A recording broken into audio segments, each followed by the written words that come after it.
بسم اللہ الرحمن الرحیم۔ میرے چینل کے معزز سامعینوں، آج جس ٹاپک پر میں آپ سے بات کرنا چاہتا ہوں آج میں بیان کرنا چاہتا ہوں کہ ایک استاد کا اس سوسائٹی میں، اس معاشرے میں مقام کیا ہے۔ آج سے 10-15 سال پیچھے آپ جائیے، وہاں ماحول آپ کو یہ ملے گا، اگر آپ کا کوئی بچہ جو ہے نا جی آپ کی بات نہیں مانتا تو اس کے استاد سے کہا جاتا تھا کہ بھائی یہ بات نہیں مانتا، اس یقین کے ساتھ کہ یہ اپنے استاد کی بات ضرور مانے گا۔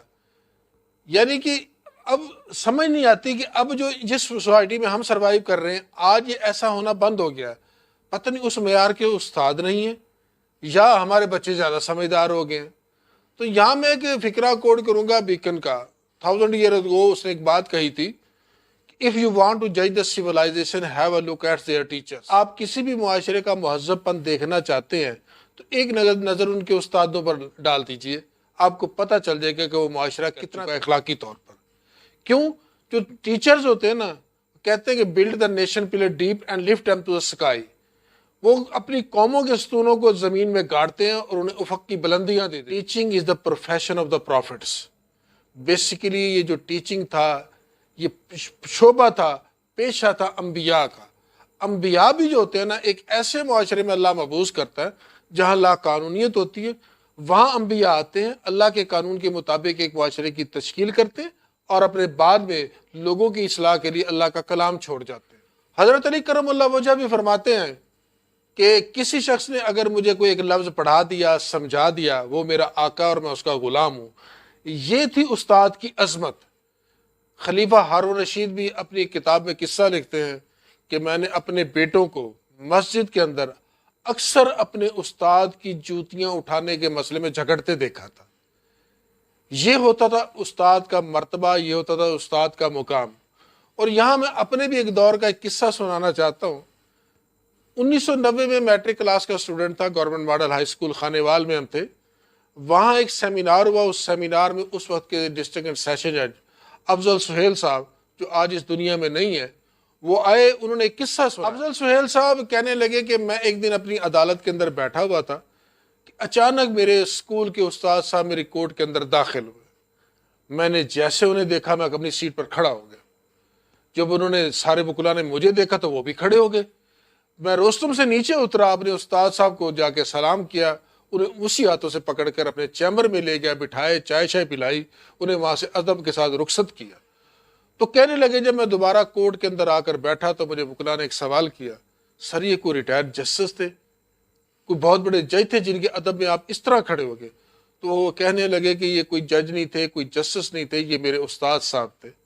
آج ان کی بدولت میں اس سیٹ پر آ کر بیٹھا ہوں، آج یہ نہ ہوتے تو شاید میں اس مقام پر نہیں پہنچا۔ ایسے رول ماڈل آپ کو بہت سارے مل جائیں گے۔ مثال کے طور پر ایک ہمارے ساتھی تھے، وہ کہنے لگے کہ ہمارے ایک میتھ کے ٹیچر تھے، میں نے ان سے ٹیوشن پڑھنا چاہیے، تو میں نے جا کر سر میں آپ سے ٹیوشن پڑھنا چاہتا ہوں۔ انہوں نے کہا بالکل ٹھیک ہے۔ ٹیوشن میں نے شروع کر دی تو میں نے ایک دن کلاس کے درمیان ان سے کہا کہ سر کیا فیس میں کوئی کمی ہو سکتی ہے؟ انہوں نے کہا بیٹھ جاؤ، کلاس کے بعد بات کرتے ہیں۔ کلاس کے بعد جب میں اپنے اس ٹیچر سے جا کر ملا تو میں نے ان سے ریکویسٹ کی، انہوں نے کہا کیا خیال ہے اگر میں آپ کی ساری فیس معاف کر دوں؟ کہتے ہیں میں بڑا خوش ہوا کہ یہ سر نے تو ساری فیس معاف کر دی، لیکن انہوں نے کہا جی اس کا ریٹرن کرنا پڑے گا۔ انہوں نے کہا سر وہ کیسے؟ انہوں نے کہا اسی طرح تم بھی کسی کو فری پڑھاؤ گے جا کر۔ تو میں راضی ہو گیا۔ چند سال گزرے، ہم اپنے اپنے عہدوں پر فائز ہو گئے، تو کچھ عرصے کے بعد وہ استاد صاحب کا بھی وصال ہو گیا۔ ہم سارے ان کے جنازوں پر رو رہے تھے، وہ میرے سارے دوست بھی موجود تھے۔ وہاں جا کر مجھے پتا چلا کہ کوئی اسٹوڈنٹ بھی انہیں فیس نہیں دیتا تھا، سب کے ساتھ انہوں نے یہی کمٹمنٹ کی ہوئی تھی، آپ نے جانا اور جا کے دوسروں کو سمجھانا ہے۔ یہ ہوتے تھے استاد، یہ ان کا رتبہ، یہ ان کا مقام۔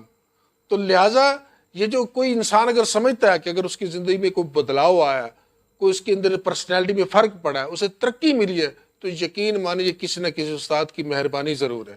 استاد کے بغیر جو ہے نا جی کچھ بھی نہیں ہو سکتا۔ کوئی انسان اگر یہ کہتا ہے کہ میں اکیلا ترقی کر سکتا ہوں تو یہ ممکن نہیں ہے۔ لہٰذا اپنے استادوں کی قدر ضرور کیجیے۔ کوئی شخص آپ کو کوئی کام، کوئی بات سمجھا دیتا، کوئی ایسی انسپائریشن آپ کے اندر پیدا کر دیتا ہے تو وہ آپ کا استاد ہے، اس کی رسپیکٹ کیجیے۔ لیکن ہمارا جس سوسائٹی میں ہم سروائیو کرتے ہیں نا، یہاں لوگ سیکھ لیتے ہیں، اس کے بعد اسی استاد کو آنکھیں دکھاتے ہیں۔ لہٰذا جو لائف ایکسپیریمنٹ ہوتا ہے نا جی، ایکسپیرینس ہوتا ہے، اس کا نیم البدل کوئی چیز بھی نہیں ہوتی۔ آپ چاہے پی ایچ ڈی کر لیں، آپ چاہے سی ایس ایس کر لیں، لیکن جو تجربہ ہوتا ہے نا اس کا نعم البدل کوئی نہیں ہوتا. اسے دو مثالوں سے میں آپ کو سمجھانا چاہتا ہوں.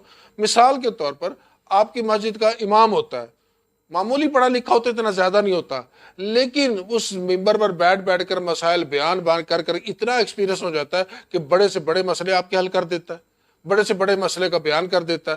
دوسری مثال میں آپ کہتا ہوں تو پولیس ڈپارٹمنٹ میں مثال کے طور پر ایک آدمی سپاہی بھرتی ہوتا ہے, ترقی پاتا وہ جو ڈی ایس پی یا ایس پی رینک تک پہنچ جاتا ہے, لیکن دوسری طرف ایک سی ایس ایس پی آتا ہے, وہ جو نیچے سے رینکر گیا تھا وہ مسائل کو بہتر انداز سے سالو کر لیتا ہے. کیوں؟ اس کا ایکسپیرینس, اس کا مشاہدہ, اس کی آبزرویشن اس سے زیادہ ہے, وہ ابھی فیلڈ میں نیا آیا ہے. تو لہٰذا اس ساری ویڈیو کا میرا مقصد صرف اتنا تھا کہ زندگی میں آپ کے جتنے بھی اساتذہ ہیں جن سے آپ کی زندگی میں بدلاؤ آیا ان کی قدر ضرور کیجیے گا. یہ ایسا پروفیشن ہے کہ ایسے لوگ ہیں جو معاشرے میں اصلاح کرتے ہیں. تو لہٰذا انہی الفاظ کے ساتھ میں آپ سے اجازت چاہوں گا. آئندہ پھر ملوں گا نئی کسی ویڈیو کے ساتھ. تب تک کے لیے والسلام.